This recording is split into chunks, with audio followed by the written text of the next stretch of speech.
Okay everybody, hello, welcome to the first tutorial. We're going to learn how to make a simple 4/4 drum beat. So perfect for just simple pop, house, electro, whatever. Just a simple 4/4. I'll show you what it sounds like without any processing on it.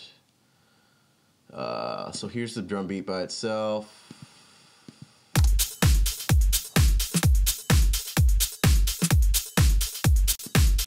So I have just chosen samples and laid them out. Got straight 4/4 kick, 4 quarter notes. Got the snare hitting on every other beat. Some hi-hats written in, and just a top loop for some extra hi-hats and percussion. So anyway, so on to the kick drum. So the kick drum, the first thing I like to do is add some warmth to it. I have this Oxford Dynamics plug in here. The only thing I'm using on it is saturation. So basically all I'm doing at first is a little bit of distortion, a little bit of saturation, which is just a warm form of distortion, a more mild form. I'm just putting it at about 23-24%, just a light setting. So that's the only point. You can do a heavy setting, but this doesn't really matter much.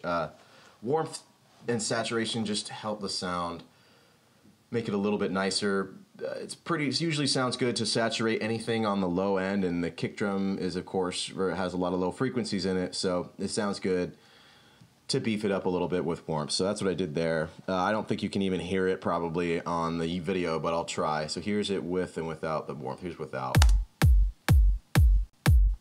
And then with.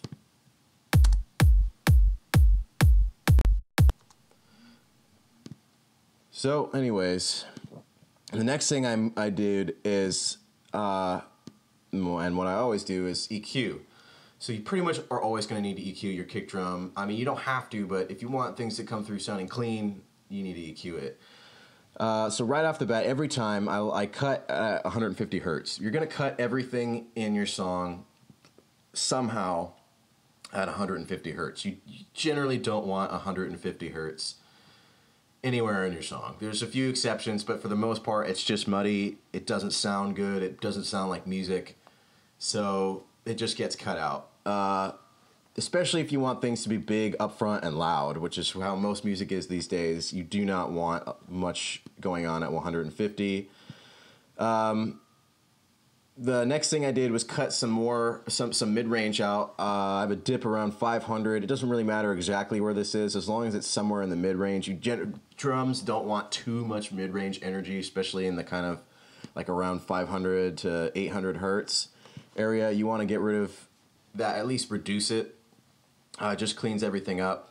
On the top, I have a high shelf lifting up just the higher frequencies of the kick, just to get it to cut through. You want the kick to be audible, usually in dance music, which this is a dance beat. So, you know, unless it's like a really deep, boomy kick, which this isn't necessarily. It's just kind of a standard dance kick. So I'm raising the top to help the high frequencies cut through a little bit more. And finally, the only other sound of the kick I'm really changing is the sub, around 60 hertz or so. And this isn't exactly necessary either, but since the kick is the driving force behind this track, I have a boost around 60 hertz to increase the bass, increase the sub energy. It gives the whole rumble of the kick a little bit more power. And I also have a low cut, cutting out anything below 30 hertz, because 30 hertz is the lowest the human ear can hear. And so when you're messing with an instrument that goes really, really low, you don't want anything below 30 hertz coming through, because you're not going to be able to hear it, and it's just going to take up space on your final track. So I'm cutting that out. And so the EQ is probably going to make the biggest difference in the sound that you can hear, at least. For the kick. So let's hear it with and without the kick. Here's with.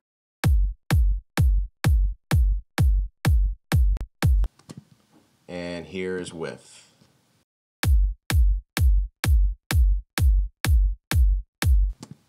Okay. So I don't know how well you can hear it on the video, but trust me, it makes a huge difference. It cleans everything up. It will make all your other instruments sound better when they're playing alongside the kick drum. So the last thing I like to do is I add a little bit of short delay. And what I'm using for this is Ozone's reverb, because you can turn off all of the longer decays on it. You don't want any, you can use a reverb for this or a delay. The delay, a reverb is essentially an incredibly fancy delay. So I'm taking out all the long trails, and I'm just leaving in the short reflections.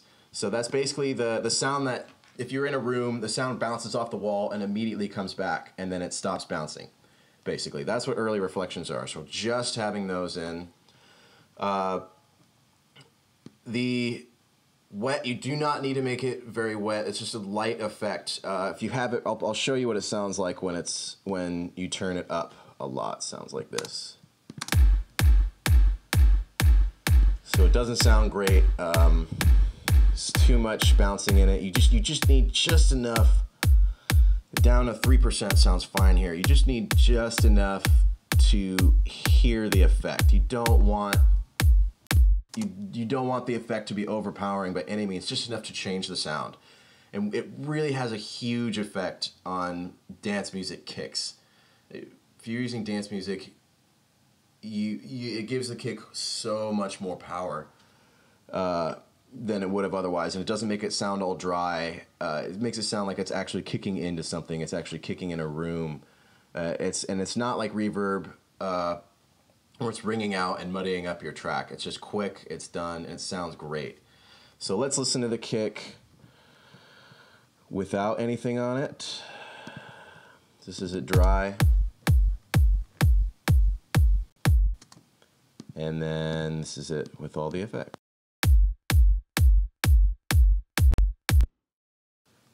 So I don't know how well you can hear that, but it does make a huge difference.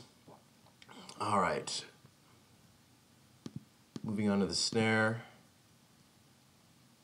So here's a snare by itself.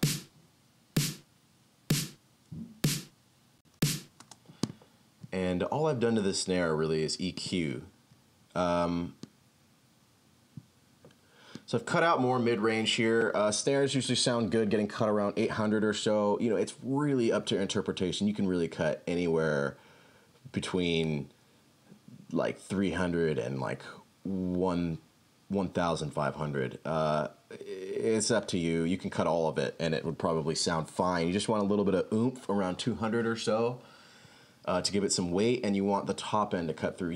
Generally these days people want really snappy, really like piercing snares. So the way to do that is to raise the high frequencies a lot, kind of like we do with the kick drum, but usually a little bit more extreme when it comes to the snare. So I'm raising the frequencies quite a bit for this one. You see they go up to at least, you know, an extra 6 to 10 decibels. So here's a snare with and without the cues. Without. And here's with.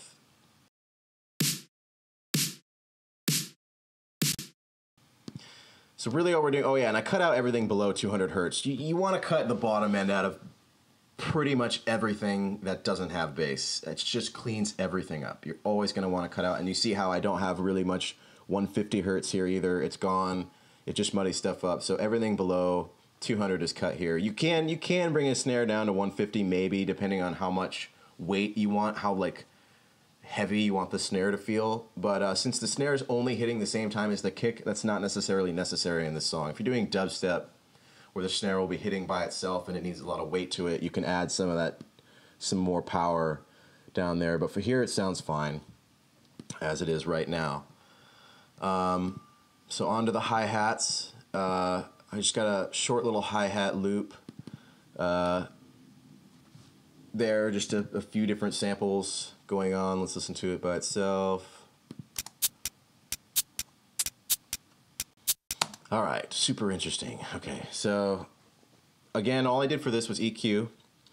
With hi-hats, you can cut out, there's a lot of freedom with this one, but you can't cut out everything below 1,000. You don't usually need much below there, particularly for hi-hats and just higher little percussion bits. They hit at the same time as other instruments so much, and they're going on so frequently that you don't want a lot of the low end muddying it up. So here I'm cutting it. There's nothing going on below 1,000 hertz.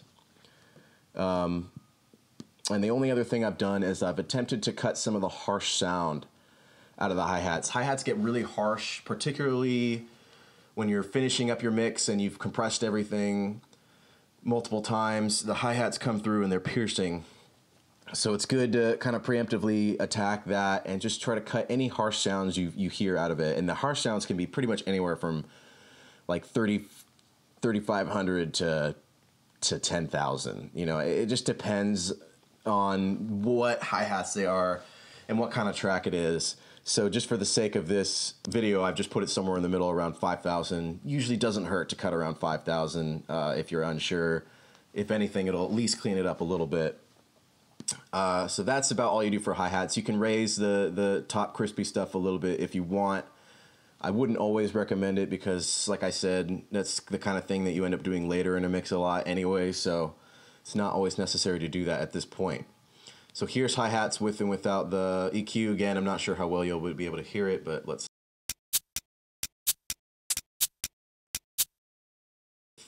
That was without EQ, here's with EQ.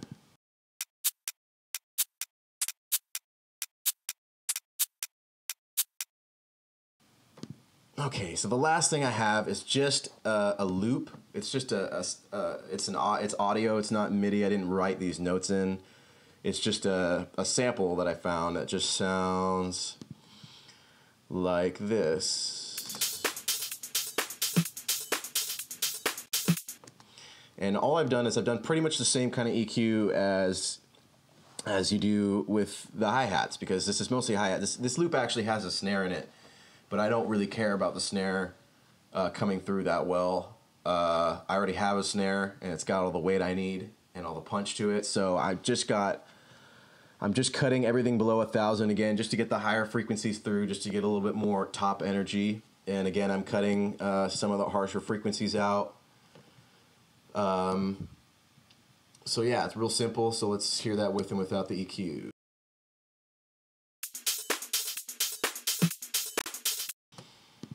And now with the EQ.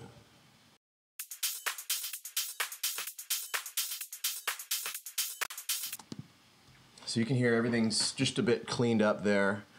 So now let's listen to everything together without mixing.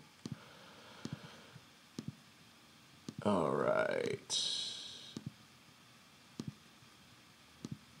Ignore the cymbals and drum bus and mic thing I have here. The drum bus I'll get to in a later video. The mic it's just so that you guys can actually hear me talk on this video while also hearing the music. Okay, so here's the drum beat with all the parts with no mixing.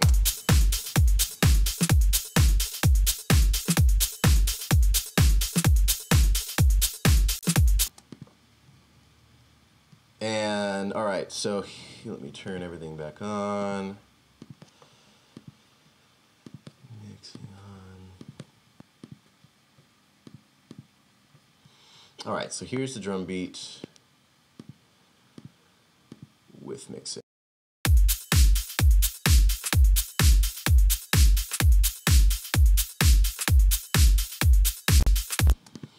So yeah, you can hear everything just sounds a little bit cleaner. There's a lot more room. Things are more crisp. Things are more clear, more distinct. You can tell the instruments apart from each other. It leaves a lot of room in the mix for the other instruments that are going to be in your song. So that's all I have time for this video. Hopefully that helps you with the basics of building and mixing, or I guess mostly mixing a drum track.